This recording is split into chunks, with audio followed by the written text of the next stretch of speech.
오늘 같이 나눌 말씀의 제목은 내버려 두지 말라. 갇힘받은 상황을 어떻게 이길 것인가. 이런 제목으로 함께 말씀을 좀 나누고자 합니다. 여러분, 우리의 삶 가운데 우리가 상황과 환경을 이렇게 마주하면서 우리를 당혹시킬 때가 있는 것 같아요. 그럴 때 굉장히 당혹스러움들이 올 때 나타나는 영적인 현상들이 있습니다. 그건 뭐냐면 영의 눈, 영안이 좁아지고 육안이 커진다는 것이죠. 그래서 육안은 땅의 것들을 생각하게 해요. 땅의 것에 머물게 합니다. 땅은 사실은 에덴 이후로는 저주받은 사실 상태이기 때문에 그 땅을 보는 순간 우리에게 두려움이 찾아오게 돼요. 여러분 가운데도 이런 일들이 있지 않습니까? 이스라엘 백성, 특별히 출애굽한 이스라엘 백성에게는 이것이 너무나 크게 다가온 것 같습니다. 출애굽기 14장 8절만 봐도 그들이 출애굽해서 하나님의 어마어마한 이적들을 체험하고 기적처럼 그들이 애굽 땅을 이제 벗어난 순간 성경은 그들이 담대하게 출애굽을 했다고 기록되어 있어요.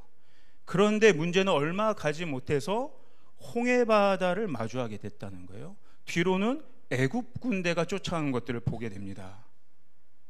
뭔가 출애굽해서 뭔가 이제 다 이룬 것 같았는데, 다 끝난 것 같은데 어김없이 더 큰 문제의 파도가 닥쳐온다는 것이죠.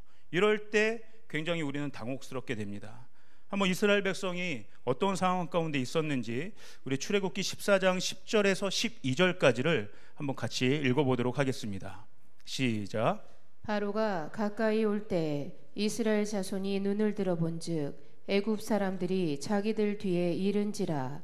이스라엘 자손이 심히 두려워하여 여호와께 부르짖고 그들이 또 모세에게 이르되 애굽에 매장지가 없어서 당신이 우리를 이끌어내어 이 광야에서 죽게 하느냐.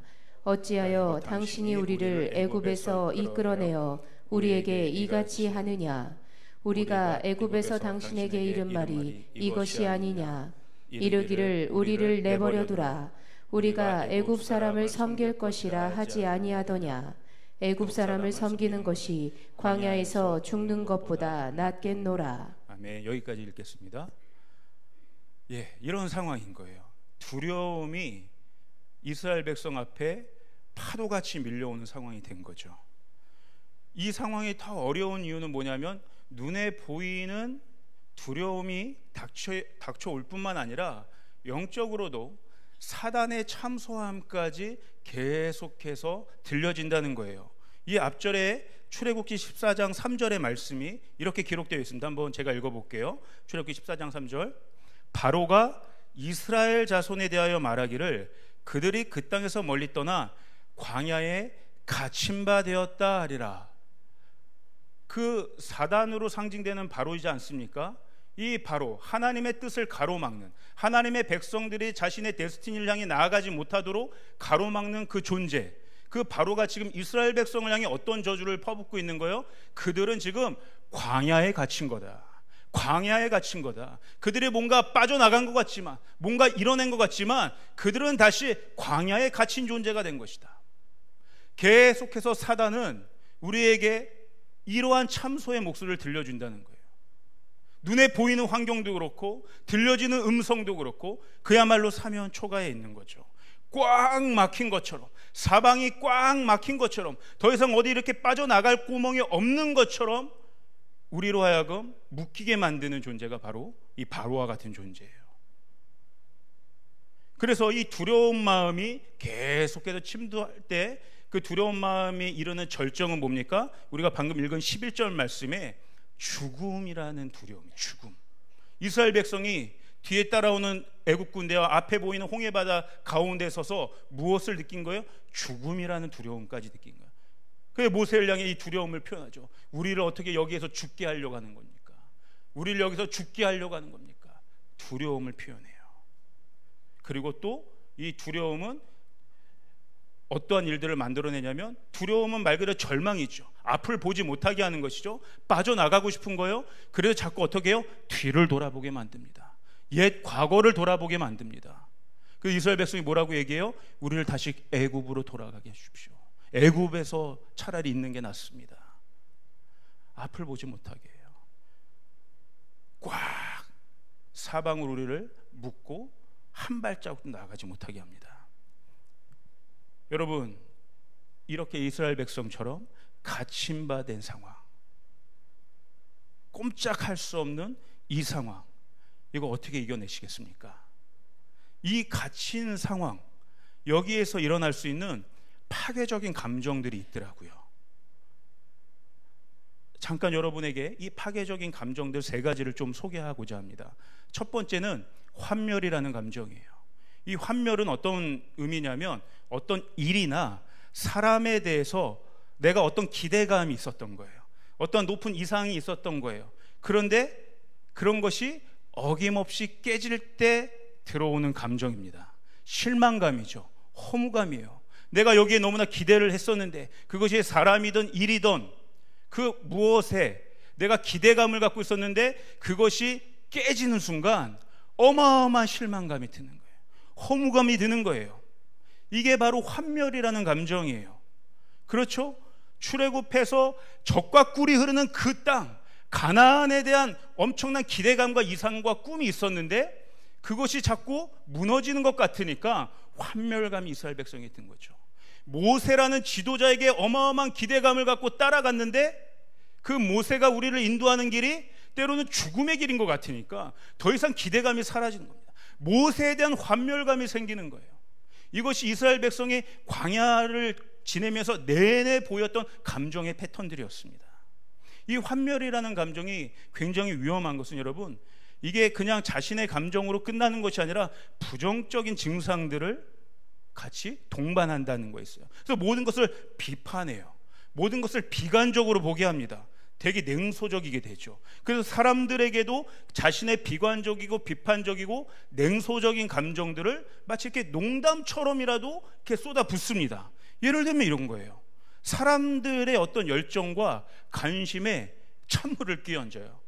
이런 식으로 얘기하는 거죠. 아, 나도 너처럼 뜨거웠던 적이 있었어. 근데 하지만 곧 알게 될 거야. 나도 한때 그랬어. 그 열정으로 타오르는 그 사람에게 찬물을 확 끼얹는 거예요. 냉소적인 거죠. 또 이런 말들도 있어요. 야, 그거 내가 다 해봤어. 그거 안 해본 게 아니야. 다 해본 거야. 근데 안 돼. 하나님이 주신 어떤 좋은 생각들, 아이디어들, 그런 방향성들을 그냥 비웃는 거예요. 안 된다고 비판해버리는 거예요. 내가 다 해본 건데 안 된다는 거예요. 왜? 환멸감이라는 감정에 휩싸였기 때문에. 두 번째 감정은 그래서 이 환멸감이 주는, 아까 사람들에게 그것들을 쏟아붓기 때문에 이것이 어떤 영향을 주냐면 전염을 시킵니다. 공동체의 이 환멸의 감정들이 전염돼요. 부정적인 감정들이. 그런 것이죠. 굉장히 위험해요. 두 번째 파괴적인 감정이 있습니다. 그것은 바로 원망이라고 하는 감정이에요. 원망. 그리고 이 원망과 함께 항상 따라오는 것이 뭐냐면 적대감이라는 거예요. 적대감. 왜? 원망은 대상이 있는 거죠. 이거 역시 원망이 어떤 대상을 향한 원망이기 때문에 이것이 동시에 굉장히 이 적대감의 형태로 비춰지게 됩니다. 여러분, 이 분노와 적대감에 조금 차이가 있어요. 분노가 어떤 순간적인 감정의 상태를 욱 하는, 그 분노가 순간적인 것들을 이야기한다면 이 적대감은 지속적으로 나타나는 감정의 표출이죠. 그래서 사실 이 적대감이라는 건 분노가 지속돼서 쌓여지는 거라고 볼 수 있어요. 분노가 지속되면 적대감이 되고 이 적대감은 결국 우리 안에 쓴뿌리를 만들어내요. 성경은요, 이 적대감, 이 원망, 그로 인하여 생겨나는 쓴뿌리가 엄청나게 우리에게 악영향을 준다고 경고하고 있습니다. 한번 히브리서 12장 15절을 한번 볼까요? 제가 한번 읽을게요. 너희는 하나님의 은혜에 이르지 못하는 자가 없도록 하고 또 쓴뿌리가 나서 괴롭게 하여 많은 사람이 이로 말미암아 더럽게 되지 않게 하며. 이 쓴뿌리라는 거, 이게 내 잘못이 아닌 것 같아도 어쨌든 이 쓴뿌리라는 악한 감정, 이 원망과 적대감을 향한 적대감으로 생긴 이 쓴뿌리가 내 안에 생겨나면 이것이 나의 감정만 망치는 것이 아니라 누구에게도 영향을 주는 거예요? 많은 사람도 이것으로 인하여 내가 그 사람을 전염시키고 스포일시킬 수 있다는 거예요. 더럽게 할 수 있다는 거예요. 나도 누군가로부터 받은 쓴뿌리 같은데 나도 모르게 그 쓴뿌리를 심어주는 자의 역할도 할 수 있다는 거예요. 이게 바로 원망과 적대감이라는 거예요. 그래서 이 쓴뿌리가 깊어지면, 적대감이 깊어지면 어떤 일들이 벌어지냐면 결국 그 사람에 대한 마음이 완전히 차단되게 됩니다. 그래서 더 이상 그 사람을 용납하거나 받아들이거나 용서하지 못하는 단계까지 가는 거죠. 하나님 앞에 계속적으로 나아간다 할지라도 결국 그 사람에 대한 문제가 해결되지 않으면 온전한 회개도 이루어질 수 없는 거죠. 여러분 안에 만약 이 쓴뿌리가 있다면 여러분 오늘 이 예배를 통해서 하나님께서 치유해 주실 줄 믿습니다. 여러분의 모든 막혀있는 담들이 우리 예수 그리스도의 보혈로 무너지게 될 줄 믿습니다. 한 가지 더 파괴적인 감정을 소개한다면 그것은 바로 자기 연민이라는 감정이에요. 자기 연민이라는 감정은 한마디로 이야기하면 내 중심적인 생각에 사로잡혀 있는 마음이에요. 다르게 얘기하면 지금 내가 처한 이 현실, 내가 지금 처하고 있는 현실과 내가 마땅히 누려야 한다고 하는 그 생각들, 내가 마땅히 받아야 될 보상들, 현실과 마땅히 누려야 할 그 생각들 사이에서 괴리감이 일어나기 시작하는 거예요. 이 자기 연민이라는 감정은 그 현실과 내가 기대했던 것 사이에서 마치 뱀처럼 막 또아리를 틀면서 막 스금스금 올라오게 되는 거죠. 이런 거예요. 나는 이런 취급받을 대상이 아닌데, 내가 한 게 이만큼 나는 이런 노력을 했는데, 이런 열심을 했는데 왜 사람들이 나 인정해 주지 않아? 나 왜 칭찬해 주지 않아? 나 왜 잘했다고 해주지 않아? 왜 나에게 이런 보상이 오지 않아? 마땅히 누려야 될 것들이 오지 않았을 때 자존심의 생채기가 나는 거예요. 그로 인해서 여기서 막 내가 나 스스로를 불쌍히 여기는 마음들을 계속 갖게 돼요. 이게 위험한 게 뭐냐면요, 여러분, 이게 결국엔 인정받고 싶은 욕구인데요, 결국 이것도 모든 화살을 남들에게 쏘는 데 문제가 있어요. 결국 나는 문제가 없다고 생각하는 거예요. 남들이 문제야. 남들이 나에게 죄를 짓고 있는 거야. 내가 희생자. 내가 억울해. 이런 대우를 나는 받을 사람이 아닌데 어떻게 저 사람들이 나에게 이런 대우를 해줄 수 있어? 그래가지고 이 자기 연민은 온통 자기 스스로에게만 자기 스스로를. 그래서 하나님을 바라보지 못하게 육의 눈만 커지게 되는 거죠. 그리고 하나님을 오히려 오해하게도 돼요. 마치 하나님도 나를 인정해 주시지 않는 것처럼, 하나님도 나에게 마땅히 주셔야 될 보상과 상급을 주시지 않는 것처럼 그렇게 하나님을 오해하게 돼요. 여러분, 이러한 파괴적인 감정들이 우리에게 다가올 때 우리가 말씀으로 즉시로 끊어내야 될 줄 믿습니다. 한번 이 말씀들을 같이 선포했으면 좋겠어요. 여러분, 이런 감정들 사실 자유로울 사람이 없잖아요. 저도 그렇고 여러분들도 그렇고 이러한 순간순간 다가오는 이 감정들, 참 우리가 때론 너무나 연약합니다. 취약합니다. 그냥 아무것도 아닌 상황에서 넘어지게 되더라고요. 감정에 걸려 넘어지게 되더라고요. 이때마다 우리가 붙잡아야 될 진리들이 있는 거예요. 성경은 변하지 않는 그 진리가 오늘 우리 가운데 이미 선포되었다고 이야기해주고 있습니다. 우리 골로새서 2장 15절을 한번 같이 한번 읽어볼까요? 시작. 통치자들과 권세들을 무력화하여 드러내어 구경거리로 삼으시고 십자가로 그들을 이기셨느니라. 아멘. 예수님께서 우리를 참소하고 우리를 대적하는 모든 통치자들과 권세들을 십자가로 무력화시키고 이기게 하신 줄 믿습니다. 그래서 우리가 보혈기도를 이렇게 날마다 하지 않습니까? 예수님의 보혈은 나로 하여금 사탄과 그의 모든 권세를 이기게 하십니다. 극복하게 하십니다. 우리 한번 같이 선포해 볼까요? 자, 예수님의 보혈은 시작. 예수님의 보혈은 나로 하여금 사탄과 그의 모든 권세를 극복하게 하십니다. 이 파괴적인 감정이 올 때마다 바로바로 이걸 선포해야 될 거예요. 아멘. 또 한번 선포해 볼 거예요. 히브리서 10장 22절을 한번 같이 읽어보겠습니다. 시작.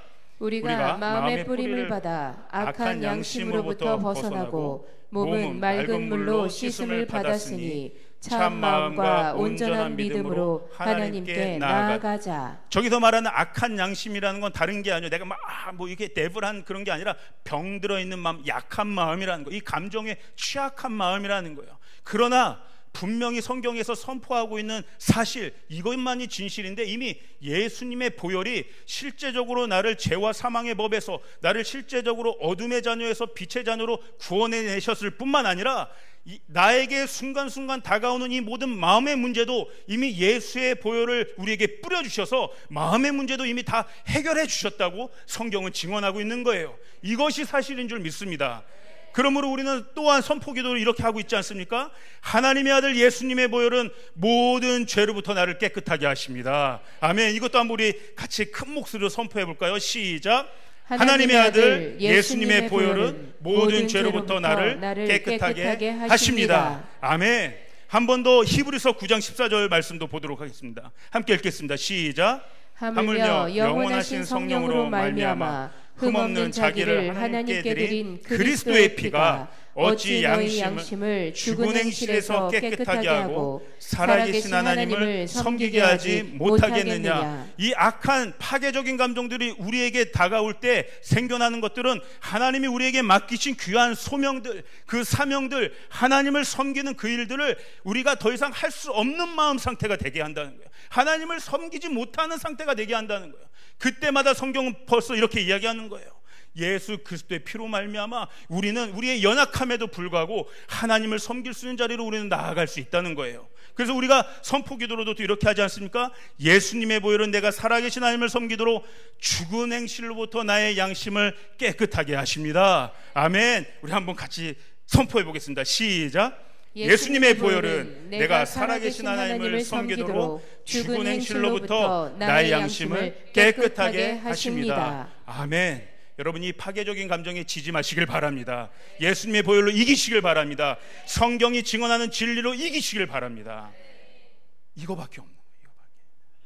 그래서 이 파괴적인 이 감정들이요, 한대로 그 환멸과 원망과 적대감과 그 자기 연민의 이 파괴적인 감정들이 하나로 응집돼서 나타난 표현이 저는 오늘 이 이스라엘 백성의 표현인 것 같아요. 아까 우리가 읽었던 12절 말씀에 뭐라고 나와 있어요? 우리를 다 여기서 죽게 할 거냐, 언제까지 우리를 이렇게 괴롭게 할 거냐 하면서 뭐라고 해요? 12절에 우리를 좀 내버려두라. 그냥 내가 원하는 대로 살게 해달라. 더 이상 나를 귀찮게 하지 말아달라. 이거 그 파괴적인 감정에 휩싸이는 이스라엘 백성이 결국 내뱉는 말은 모세에게 우리 좀 그냥 내버려두라는 거예요. 여러분, 이 내버려두란 말이 참 무서운 말입니다. 왜냐하면요, 하나님을 떠나고자 하는 인간의 그 죄의 본성을 나타내주는 말이거든요. 아담이 범죄한 후에 하나님이 아담을 찾으셨어요. 아담이 하나님의 낯을 피해 숨었습니다. 그 마음이 뭐예요? 하나님, 나 찾지 말아주세요. 내버려 두세요. 그거 아니겠습니까? 가인이 동생 아벨을 죽였어요.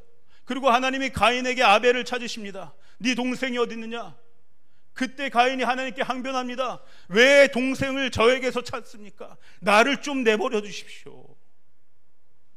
여러분, 근본적으로 탕자도 그런 거 아닙니까? 아버지에 가서 그 재산을 요구해서 떠난 건 어떤 거예요? 아버지, 이제 저를 내버려 두십시오. 제가 제 혼자 힘으로 잘 살아보겠습니다. 저를 내버려 두십시오. 이게 우리 인간 죄의 본성을 나타내는 말이에요. 내버려 두라.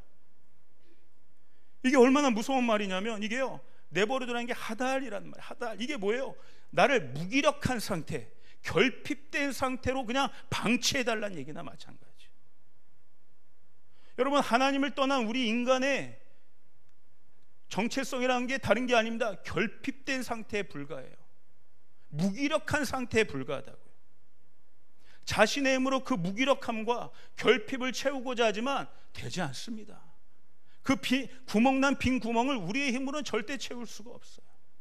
하나님이 아니고선 채울 수가 없어요. 그런데 뭐라고 하는 게 하나님을 향해서도 좀 내버려 두십시오. 내버려 두십시오. 그래서 우리가 흔히 하는 말이 있어요. 아이들도 그래. 이제 사춘기로 접어드는 아이들이 이제 하는 말들이 있더라고요, 여러분. 내가 알아서 할게. 내가 알아서 할게. 내가 알아서 할게.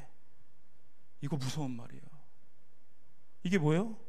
이게요, 나의 어떤 무기력한 것들, 나의 결핍된 것들, 그것들을 그냥 방치해달라고 하는 말에 불과해요. 혼자 그냥 결핍된 상태로 내가 내 힘으로 뭔가 해보겠다는 거예요. 내가 알아서 할게. 이 말이 왜 무섭냐면요, 제가 저희 아버지한테 제일 많이 들었던 말이거든요. 아버지, 제가 알아서 할게 할 때, 이 말 할 때 저희 아버지가 어마어마하게 혼을 내세요. 알아서 하긴 네가 뭘 알아서 해. 네가 뭘 알아서 해. 말도 꺼내지 못하게 하더라.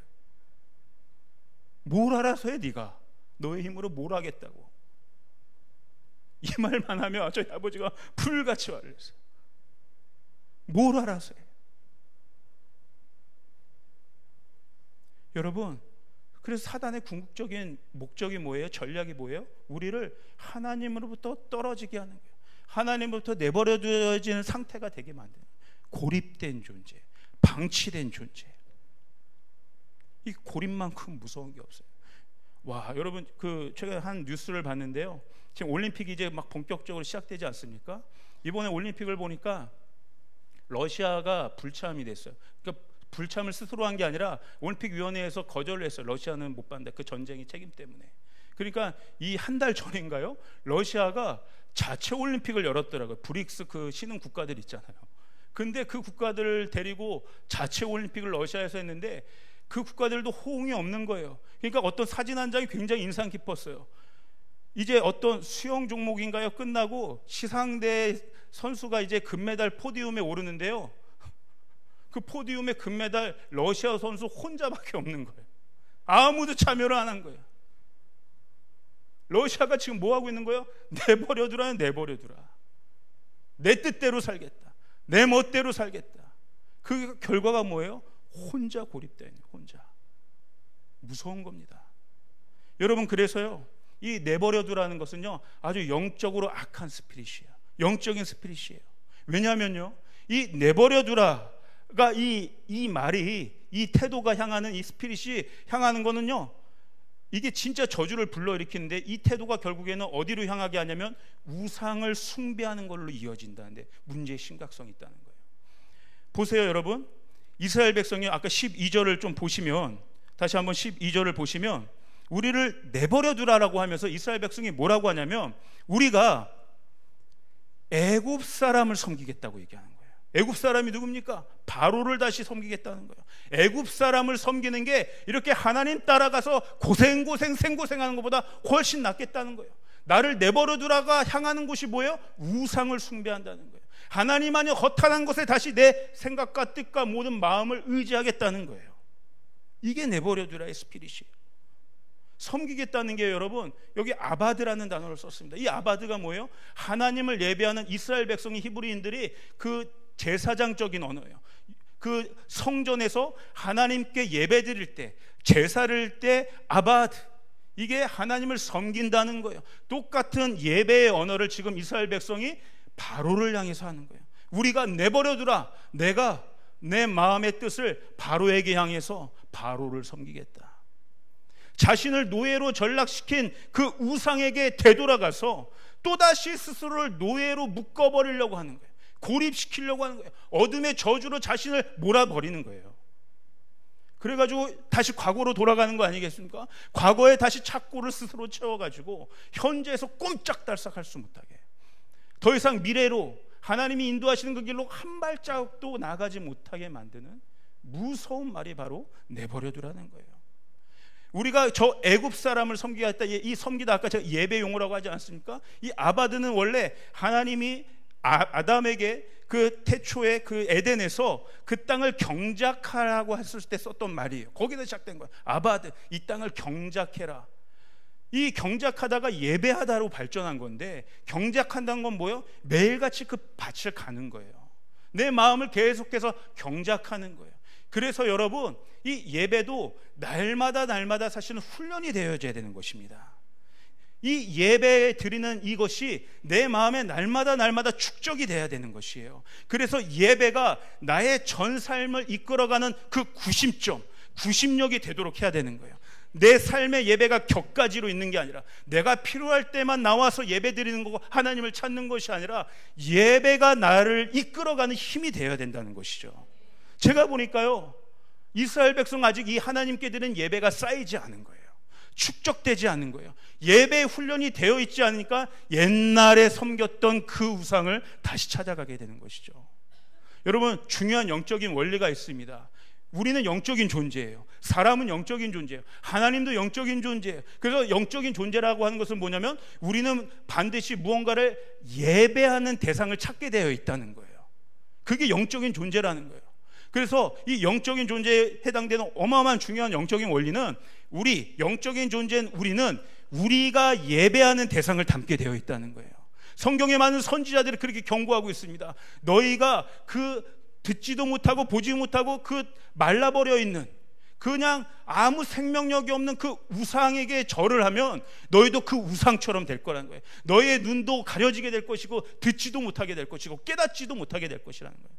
우리는 우리가 예배하는 대상을 담게 되어 있다는 거예요. 이스라엘 백성은 아직 누구를 닮아 있는 거예요? 바로를 많이 닮아 있는 거예요. 왜? 하나님을 예배하는 그 예배 훈련이 쌓여 있지 않기 때문에. 그러나 진짜 살아계신 하나님을 우리가 예배하며 나아갈 때 우리는 영이신 살아계신 전능한 하나님을 닮아가게 되는 줄 믿습니다. 그러므로 여러분, 이 예배에 목숨을 거시길 바랍니다. 이 예배가 우리를 살리는 힘이 되는 줄 믿습니다. 이 예배가 없으면 우리는 죽는 것이에요. 파괴적인 감정이 올 때 오히려 우리는 더 몸부림을 치면서 이 예배 현장에 나와 하나님을 바라봐야 되는 거예요. 이 모든 감정들, 쓴뿌리의 파괴적인 감정들을 이제 이스라엘 백성이 모세에게 쏟아붓기 시작합니다. 근데 모세가 대단하죠. 모세가 대단해요. 너무 이 완고해져 버린, 굳어져 버린 이스라엘 백성, 그래서 두려움에 휩싸여 버린 이 고립된 이스라엘 백성에게 뭐라고 얘기해요? 두려워하지 말라고 이야기합니다. 모세가 어떤 이야기를 했는지 우리 한번 같이 읽어볼까요? 출애굽기 14장 13절 14절을 같이 읽어보겠습니다. 시작. 모세가 백성에게 이르되 너희는 두려워하지 말고 가만히 서서 여호와께서 오늘 너희를 위하여 행하시는 구원을 보라. 너희가 오늘 본 애굽 사람을 영원히 다시 보지 아니하리라. 여호와께서 너희를 위하여 싸우시리니 너희는 가만히 있을지니라. 아멘. 여러분, 아까 제가 얘기했죠. 이 내버려 두다의 근저에 깔린 감정, 가장 깊은 감정, 두려움이라고. 그래서 모세는 지금 이스라엘 백성에게 이 두려움의 감정들을 깨버리기 시작합니다. 두려워하지 말아라. 두려워하지 말아라. 하나님을 보라고 해요. 그분이 행하시는 구원을 보라고 해요. 여기서 말하는 모세가 여러분, 너희는 하나님이 행하시는 구원을 보라 할 때 이 구원이요, 놀라운 단어입니다. 이 구원이 정확히 히브리어로 어떻게 써 있냐면 예슈아라고 써 있어요. 너희는 두려워하지 말고 가만히 서서 예슈아를 바라보라. 우리가 믿는 예수 그리스도시죠. 구원이신 예수 그리스도를 바라보라. 예수 그리스도만이 구원이시다. 예수 그리스도만이 우리의 두려움을 해결하실 수 있는 분이시다. 예수만이 우리를 구원하실 수 있는 분이다. 예수만이 우리를 어둠에서 빛으로 인도하실 수 있는 분이고, 예수만이 우리를 죽음에서 생명으로 인도하실 수 있는 분이고, 예수만이 우리의 육안에서 영안을 깨실 수 있는 분이고, 예수만이 우리를 앞으로 나아가게 할 수 있는 능력이시다. 나의 구원자 예수, 나의 구원자 예수, 나의 구원자 예수, 이 예수 그리스도를 바라보라. 두려움을 깨는 가장 확실한 방법이 이거예요.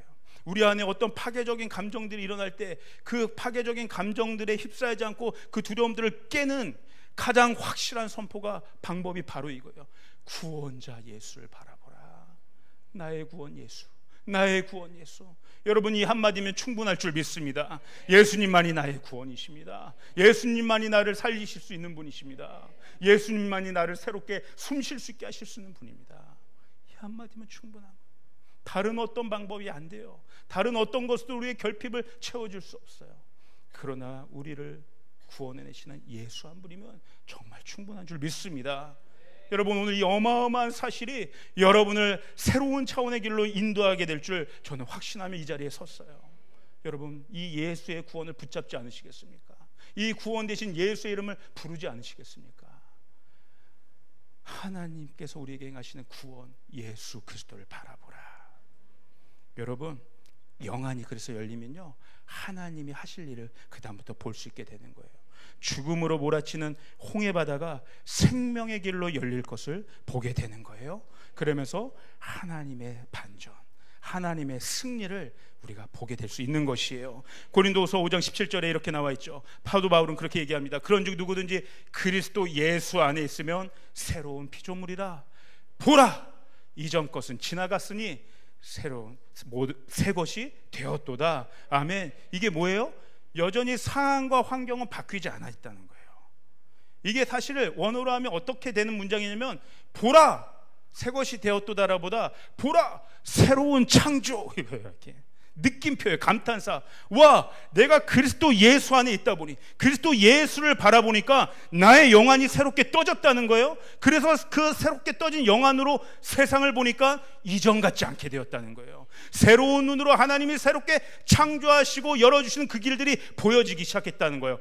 와, 새로운 눈이 열렸네, 새로운 길이 열렸네, 하나님이 하실 일들이 보여지기 시작하네. 보라, 새 것이 되었다. 그러면서 모세는 계속 이야기하죠. 어떻게 얘기해요? 그 하나님의 구원을 볼 때 stand firm, 가만히 서서.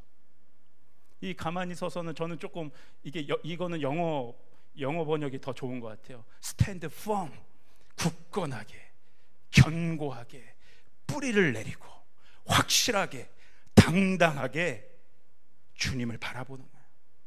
우리는 이미 출애굽한 존재들이라는 거예요. 더 이상 애굽에 속한 존재가 아니라는 거예요. 하나님께 속한 존재라는 거예요. 지금 하나님이 우리와 함께 하시는 거라는 거예요. 그러므로 당당해질 수 있다는 겁니다. 비록 상황은 사방이 꽉 막힌 것 같지만 당당하게, 확실하게 서 있으라는 거예요. 이 스탠드 펌에 또 다른 의미가 있더라고요. 이 야차부라고 하는 건데, 이게 뭐냐면 입장을 분명히 하라는 거예요. 입장을 분명히 해. 자, 뒤로는 애국 군대야, 앞으로는 홍해바다 꽉 막혀 있는 거 맞아. 눈으로 보면 꽉 막혀 있는 게 맞지만, 자, 너에게 이제 선택권이 달려 있어. 어떻게 반응할 거야? 여러분, 신앙은 반응입니다.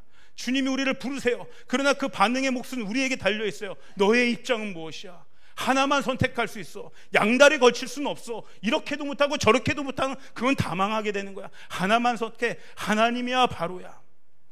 열왕기상 18절 21절에서 엘리야도 그 갈멜산의 전투를 하면서 이스라엘 백성에게 이렇게 선포해요. 엘리야가 모든 백성에게 가까이 나아가 이르되, 너희가 어느 때까지 둘 사이에서 머뭇머뭇하려냐? 여호와가 만일 하나님이면 그를 따르고 바알이 만일 하나님이면 그를 따를지니라 하니 백성이 말 한마디도 대답하지 아니하니라. 언제까지 방황할 거야? 언제까지? 입장을 분명하게 해야 돼. 어설픈 건 안 돼. 애매한 건 안 돼. 모호한 건 안 돼. 하나님의 나라의 영적인 세계에 모호한 건 없어. 애매한 건 없어. 양다리 걸치는 건 없어. 두 주인을 섬길 수 있는 건 없어. 분명히 하라는 거예요. 여러분, 우리의 대답은 나와 있지 않습니까? 하나님을 택하는 우리 조이풀 성도 되기를 주님으로 축복합니다. 정말 여러분, 이 세상의 뉴스들을 보니까, 또 실제적으로 이제 다가오는 변화들을 보니까 너무 심각한 것들을 느껴요. 영화나 뉴스에서나 느끼던 마약 같은 심각성이 우리 현실까지 막 다가왔죠. 10대 청소년들까지도 마약의 손길이 뻗쳐 있었어요. 오늘 아침에도 제가 뉴스 하나를 보고 왔는데, 모든 지금 제일 잘 나가는 그 실리콘밸리에 어마어마한 세상을 이끌어가는 그 총수들이 다 동성연애자들이에요. 애플 CEO인 팀 쿡도 동성연애자. 그 사람이 뭐라고 얘기하는지 아세요? 동성연애는 신이 내게 준 축복이다. 지금 챗 GPT 아시지 않습니까, 여러분? 이 오픈 AI의 CEO 역시 동성연애라고 커밍아웃했어요. 이 사람들이 어마어마한 자본을 가지고 실제적으로 그 법들을 바꾸고 문화적으로나 사상적으로나 법적으로 어마어마한 영향력을 끼치고 있는 거예요. 고스란히 우리에게 그 영향들이 다가옵니다. 마약이 이제 일상화가 되고 있어요. 이 어마어마한 시대적인 파고 속에 자신들을 방치하고 내버려두는 이 시대 현대인들이 너무나 많습니다. 우리 10대들이 너무나 많아요. 홀로 된 세상에서 너무나 무기력하게 방치되고 있어요. 제가 오늘 이 말씀을 보면서 특별히 우리 다음 세대들을 향한 마음들이 간절하게 나오더라고요. 하나님, 우리 다음 세대들 절대 내버려 둘 수 없습니다. 홀로 둘 수 없습니다. 사실 오늘 이 말씀의 모티브가 된 일이 하나 있어요. 저희 교회 한 청년입니다. 깊은 어떤 정신적인 질환 속에서 너무나 힘들어하고 있어요. 옛날에 약물 중독도 돼 있었고 끊임없이 자해하는 시도들을 하고 온갖 병원에 가서 정말 듣도 보도 못한 치료까지 다 받아봤어요. 야, 이런 치료까지 있어야 할 정도로 전기 충격까지 뇌에 가더라고요. 근데도 안 돼요. 근데요, 그 친구가 믿음을 붙들고 있어요. 그런데 어떻게 그 친구가 그렇게 그래도 그 조금의 믿음을 붙들고 있나 제가 보니까 그를 케어하고 있는 한 청년 스몰 리더가 그를 붙들고 있는 거예요. 날마다 신방하고 날마다 전하고 날마다 기도해주고 그러기를 벌써 한 2년 3년째 하고 있습니다. 목사님, 제가 이 친구 내버려 둘 수 없습니다. 힘들어도 끝까지 같이 한번 가보겠습니다. 저에게 소망이 있습니다. 이 친구 반드시 회복될 겁니다. 그 친구의 인생이 소망이 없다고 우리가 어떻게 이렇게 단정할 수 있겠습니까? 여러분, 소망이 있는 줄 믿습니다. 내버려 둘 수 없는 거예요. 오늘 아까 광고도 봤지만 유스 컨퍼런스 때 저는 10대들이 어마어마하게 반응하더라고요. 그래서 막 무대로도 뛰어 올라오고 저는 그 모습을 보고 이것이 오늘 우리 기성세대에게 향하는 강력한 시그널처럼 저는 느껴졌어요. 우리를 내버려 두지 마십시오. 우리를 붙들어 주세요. 우리 하나님 앞에 살아있고 싶습니다. 우리도 이렇게 몸부림치니까 우리를 내버려 두지 마세요. 우리를 고립시켜 주지 마세요. 이 시대에 방치된 가정들이 너무나 많아요. 방치된 영혼들이 너무나 많아요. 여러분, 교회의 존재 이유가 뭡니까? 그들을 회복시켜야 되는 그것이 우리의 사명인 줄 믿습니다. 내버려 둘 수 없는 거예요. 모세가 이스라엘 백성을 결코 방치하지 않았어요. 그들을 끝까지 붙들었습니다. 오늘 그래서 저희에게 필요한 것은 이 모세의 마음인 것 같아요. 내버려 둘 수 없다. 혹여라도 여기 지금 계신 여러분 안에 그 절망의 마음, 포기하고 싶은 마음, 그 파괴적인 감정 가운데 흔들리고 있는 분 계시다면 여러분, 내버려 두지 마시길 바랍니다. 믿음으로 주님을 바라보시길 바랍니다. 구원이 열려 있어요. 이미 구원의 길을 열어주셨어요. 예수님만이 길과 진리, 생명을 믿는 진짜 신앙의 실체가 오늘 저와 여러분 안에 깊이 임하기를 축복합니다. 결코 자신을 내버려 두지 마세요. 하나님이 붙들어 주신다고 약속하셨어요. 두려워하지 말라. 내가 너와 함께함이라. 놀라지 말라. 내가 너와 하나님 됨이라. 내가 너를 굳세게 하리라. 참으로 너를 도와주리라. 참으로 나의 의로운 오른손으로 너를 붙들리라. 하나님이 붙들어주고 계신다. 하나님도 우리를 포기하지 않으시는데 우리가 왜 스스로 우리 자신을 포기합니까? 하나님이 다음 세대를 포기하지 않으시는데 왜 우리가 그들을 내버려 둬야겠습니까? 하나님이 붙들고 계신 줄 믿습니다.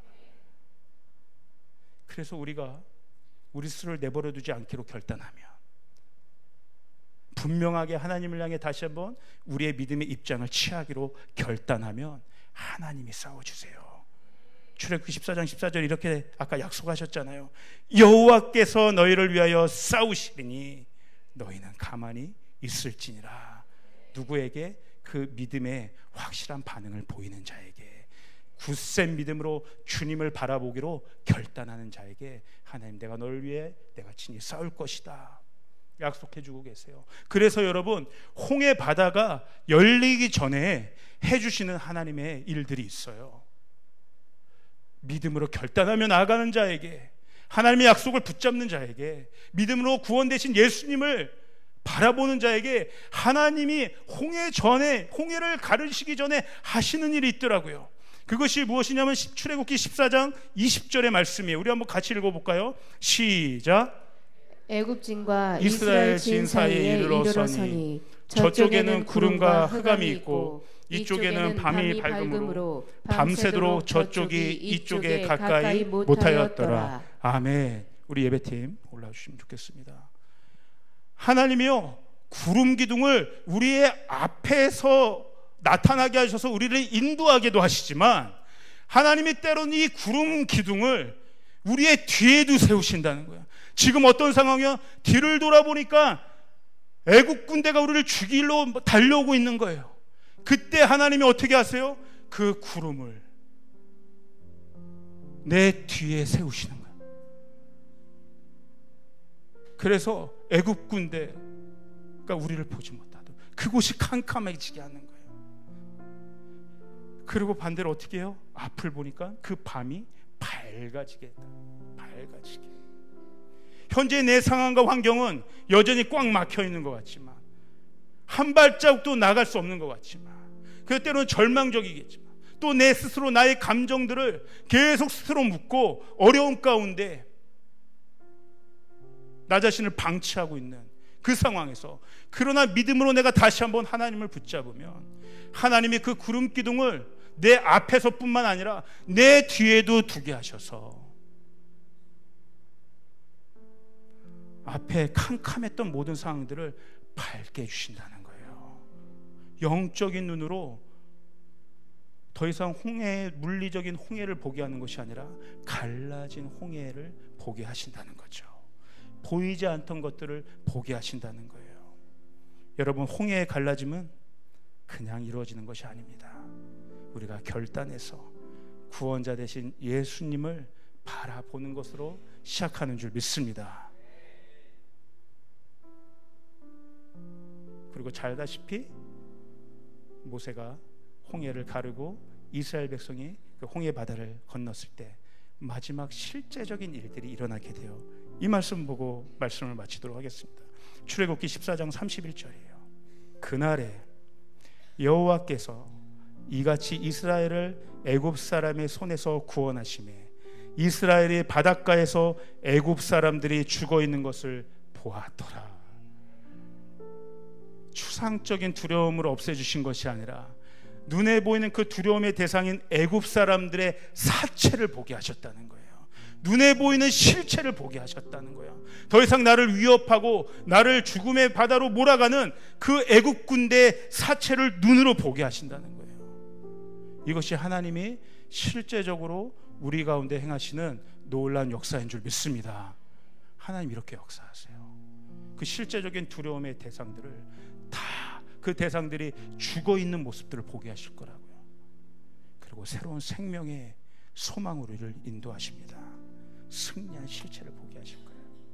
여러분, 우리의 여정은 계속해서 이 땅에 사는 한 때로는 광야와 같은 여정이라고 이야기합니다. 이러한 고비들은 또 계속 찾아올 수 있어요. 끊임없이 찾아오겠죠. 그러나 제가 지금 받는 감동은요, 더 이상 우리의 싸움은 이전 같지 않을 것이라는 거예요. 이미 저는 그렇게 지금 느껴요. 여기 있는 저와 여러분들의 영적인 싸움들이 이제 옛날 수준의 싸움이 아니라 한 단계 스테이지 위에 올라와서 싸우는 싸움이라는 감동이 있어요. 싸움 자체가 없을 수 없는 거예요. 이건 우리가 받아들여야 돼요. 그러나 지금 저와 여러분들이 만약에 어떠한 문제를 가지고 씨름하고 싸우고 있다면 그 싸움은 그 다음 단계에 올라와서 하는 싸움인 줄 믿습니다. 더 이상 이집트 안에서의 싸움이 아니에요. 이미 이제 우리는 홍해바다를 건넌 자들로서의 싸우는 싸움인 줄 믿습니다. 이 싸움에서 또 승리하면 하나님이 그 다음 레벨로 또 올리게 하실 거예요. 그럼 또 거기에서 어떤 영적인 또 씨름들이 있어요, 여러분. 근데 그 싸움 역시 그 다음 단계에서 싸우는 싸움이라는 거예요. 여러분, 이 싸움들이 올 때마다 이미 승리가 우리에게 선포된 줄 믿습니다. 영적인 실체들이 우리에게 이미 있는 줄 믿습니다. 예수 그리스도의 십자가, 저게 실체예요. 그 십자가 선포하며 나의 구원 예수를 선포하며 승리하시는 저와 여러분 되기를 주님의 이름으로 축복합니다. 우리 주님께 영광의 박수를 드리도록 하겠습니다.